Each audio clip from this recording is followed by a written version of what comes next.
Well, the murder of German traveller Jörg Schnarr on Monday near the Kruger National Park has received extensive coverage in the German media, raising concerns about how the incident has dented South Africa's third largest tourism sector. However, it's according to Tourism Minister Lindiwe Sisulu, who says that no German tourists have postponed their travel plans to South Africa since. She says that it's an isolated occurrence and that her department takes visitor safety seriously. To discuss this and how the tragedy has impacted Brand South Africa and the tourism sector as a whole, I'm joined by brand reputational specialist Solly Moeng. Solly, thank you so much for joining us on our program this morning. I mean, lots of reaction to the tragic killing of this German tourist in Mpumalanga. But I just want to read a headline from a German-based online media report here. It says, German killed, how safe are tourists in South Africa? How much of this has adversely affected our reputation when it comes to our tourism hubs? Well, it has. Good morning, Togo. Look, South Africa has always had hovering its head this image of it being an unsafe place for many years. I used to work for tourism both in Canada and the USA, and the first question people ask has always been about safety. But these sort of things, each time they happen, they remind the world that we are an unsafe country. We've always been an unsafe country. We are an unsafe country. And the minister is being a lousy politician when she says nobody cancelled. How does she know that? Where did you get that information? I know people who will not go to South Africa. I know people I would love to see visiting our beautiful country, but they will not come. Not because it's expensive or it's far, it's African, but it's because it's not safe. And we've got to deal with it. We can't deal with it by telling lies. Of course, you know, I'm not going to say to somebody, go to South Africa, when I know when they flash into my face these things. I was in South Africa. I'm South African. I lived here for a while. I was in South Africa in May. I was robbed, gunpoint, knife point. They took my bicycle away. How do you expect me to come here and say, oh yeah, no, it's cool, just go to South Africa? We have to deal with this crime issue because some people may come, many people may not come, will not come because of it. It's a fact. One gets the sense, Solly, that there are two possible approaches in response to what's happened. You can either take the alarmist approach or you can try to make small what has happened. We have the minister here saying that this is an isolated occurrence, essentially saying that this is only the third tourist to have been killed in such a manner in the last 20-odd years. So clearly taking the approach of placating Germany and also trying to make small and make, of what's actually happened. What do you make of the minister's response and how she's handled this latest occurrence? Well, I mean, she's going to from one. I mean, there's a difference between making a big thing out of it and making as if nothing has happened. There's a middle ground you need to find. But also, the minister needs to remember that in South Africa, every day there are journalists from Germany, there are business people representing German companies. There's the German embassy, consulates, there are German citizens living in South Africa who have home, family and there.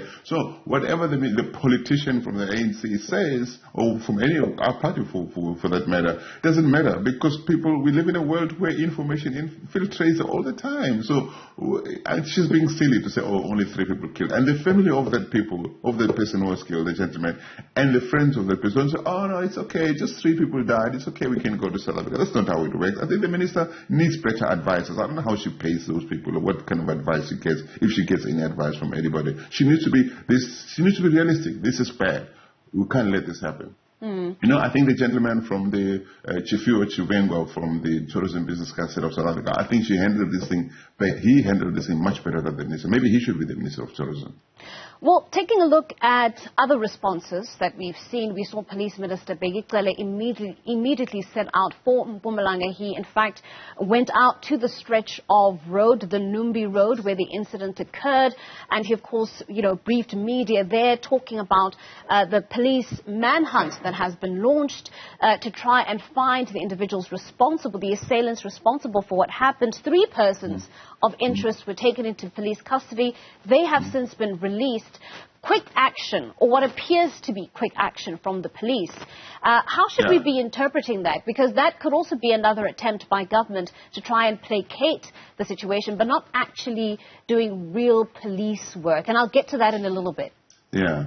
Yeah, look, it's good that the government has responded. Nobody must take that away. But the thing is, we need to be not reactionary to these things. We need to create a permanent environment of safety. Because I've also seen South Africans saying, wait a minute, what about us? Sometimes there are people who don't understand the impact of tourism on the economy. And they think, why do you care more about foreigners? Is it because they do this German that you care more about him than us who are getting, hijacked, attacked all the time in our streets and our communities, which are fair concerns. I think that we need to change the image of South Africa being an unsafe place permanently, not because each time somebody is going to get killed, everybody will jump into helicopters and trains or we don't even have trains anymore, and blue light brigades to go and appear on TV, appearing to be doing something about it. I mean, the minister is useless. Everybody knows that she's useless. He shouldn't be minister anymore. I have no idea why he's in that position.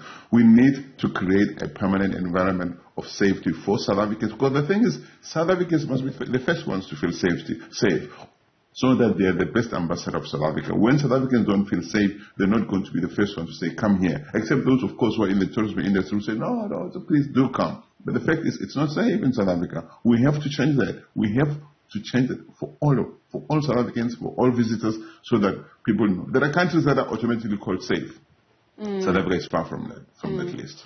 It's so interesting that you talk about reputational management when it comes to governments and how other countries perceive South Africa, and how important it is for South Africans to feel safe first, and how much strength that then lends to the overall reputation.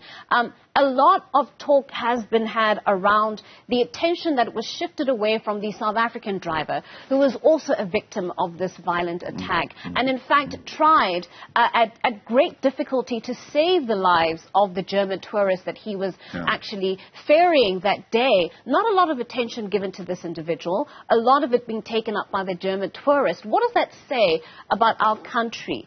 We have an individual who is a employee, a worker in the tourism sector, whose life was also taken, his life seemingly less important than that of the German tourist. I wasn't aware that the driver also died. I thought the German tourist died, not the driver died.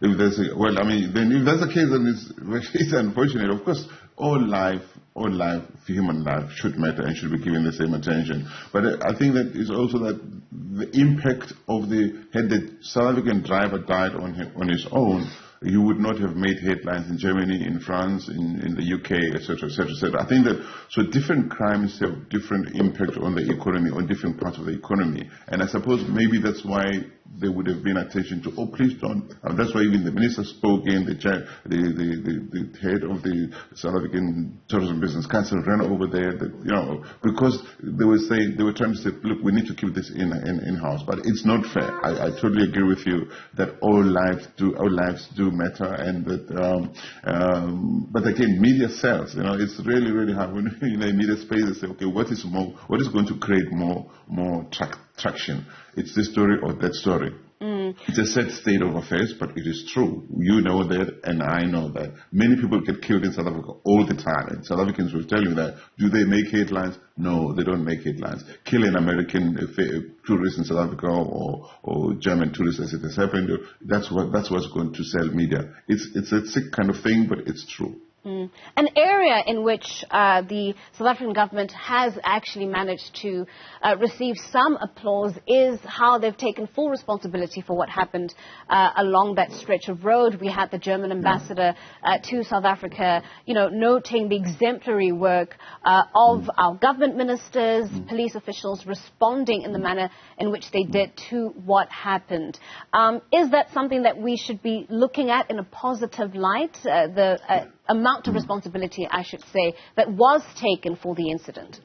Yeah, definitely. We should take it in a positive light. It's a good thing. But you must remember this, that, ambassadors are diplomats, all right? And I would like to contrast what the German ambassador said to a South African media or to the South African government with what he puts in the report that he writes every month for his government. You find there's going to be a big difference between. So he has to be diplomat. You can't be blasting South Africa like that. You might be a bit angry and say something, but you must also encourage South Africa. That's diplomacy. Diplomacy means you want to keep friends, you want to tell the truth, but keep friends. But when he writes to his government, he must say, this is really bad in South Africa. This is what's going on. And as I say, these people who represent foreign countries, whether it's their media companies, governments, they write reports every month. They write what we call State of Nation reports.